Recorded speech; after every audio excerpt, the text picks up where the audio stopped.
एक बार एक बहुत बड़ा बिजनेसमैन एक छोटे से गांव में जाता है। उसका प्लान होता है कि उस गांव में एक फैक्ट्री लगानी है। वो एक ऐसी जगह तक पहुंच जाता है जहां पर उसके सामने नदी होती है और उसके सामने गांव होता है। अब उसके पास में दो ऑप्शंस होते हैं, एक कि वो सड़क के रास्ते से घूम करके उस गांव तक पहुंचे जिसमें करीब करीब 8 घंटे लगेंगे क्योंकि डायरेक्ट कोई रास्ता नहीं है वहां तक पहुंचने का। दूसरा कि सिर्फ 20 मिनट में एक नाव में बैठ करके उस नदी को पार करके उस गांव तक पहुंच जाए। तो अपना टाइम बचाने के लिए उसने उस नाव में बैठने का डिसीजन लिया।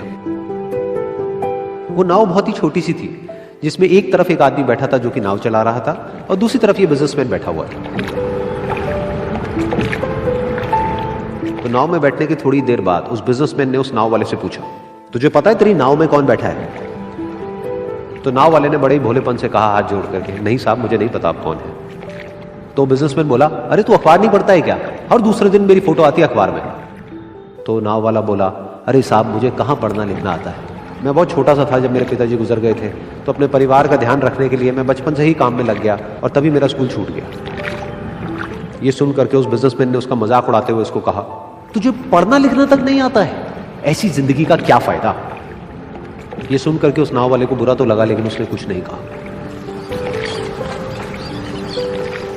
थोड़ी देर बाद वो बिजनेसमैन उस नाव वाले से बोला, अभी कुछ ही दिन बाद ये जो सामने तू जमीन देख रहा है, यहां पर मेरी एक बहुत बड़ी फैक्ट्री होगी जहां पर हमारे ब्रांड की मिनरल वाटर की बॉटल्स बनेगी। उस नाव वाले को बात समझ नहीं आई। उसने कहा, क्या बनेगा साहब?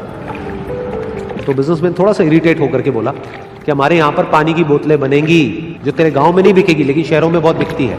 अरे कभी तू शहर गया होगा तो तूने देखी होगी पानी की बोतलें रखी होती है दुकानों पर। फिर वो नाव वाला बोला, अरे साहब मुझे कैसे पता होगा, मैं तो कभी इस गांव से बाहर गया ही नहीं।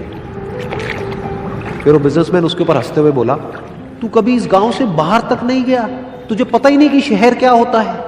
अरे ऐसी जिंदगी का क्या फायदा? उसकी ये बात सुन करके उस नाव वाले को सच में लगने लगा कि मेरी जिंदगी शायद किसी काम की नहीं है। अपनी इस सोच की वजह से उसका नाव से ध्यान हटा और तभी नाव की टक्कर हो गई एक बड़े से पत्थर से, जिसकी वजह से नाव में पानी भरने लगा और नाव डूबने लगी। उस जगह पर पानी बहुत ही गहरा था और किनारा दूर था। नाव वाले को समझ आ गया कि अब इस नाव को बचाने का कोई तरीका नहीं है और वो अपनी जान बचाने के लिए नदी में छलांग मारने ही वाला था। तभी उसने उस बिजनेसमैन से पूछा, साहब आपको तैरना तो आता है ना? तो बिजनेसमैन घबरा करके बोला, ऐसा क्यों पूछ रहे हो, मुझे तैरना नहीं आता है। उसकी ये बात सुन करके नाव वाले को हंसी आ गई और वो बोला, अरे साहब आपको तैरना तक नहीं आता, ऐसी जिंदगी का क्या फायदा? ये सुन करके उस बिजनेसमैन को अपनी गलती का एहसास हुआ और वो हाथ जोड़ करके उस नाव वाले से बोला, तुम जो कहोगे मैं तुम्हें दूंगा, बस मेरी जान बचा लो। तो उस नाव वाले ने बोला, अरे साहब आप घबराओ नहीं, मुझे सिर्फ तैरना नहीं आता है, मुझे डूबते हुए लोगों को बचाना भी आता है। आप मुझे कस के पकड़ लो, मैं आपको कुछ नहीं होने दूंगा। और फिर उस नाव वाले ने ना सिर्फ अपनी बल्कि उस बिजनेसमैन की भी जान बचाई। तो इस कहानी से हम एक बहुत बड़ी सीख ले सकते हैं कि हमें जिंदगी में कभी भी किसी का भी मजाक नहीं उड़ाना चाहिए या उसको अपने से कम नहीं समझना चाहिए, क्योंकि हमें नहीं पता कि हमें कब, कहां, कैसे, किसकी जरूरत पड़ जाए।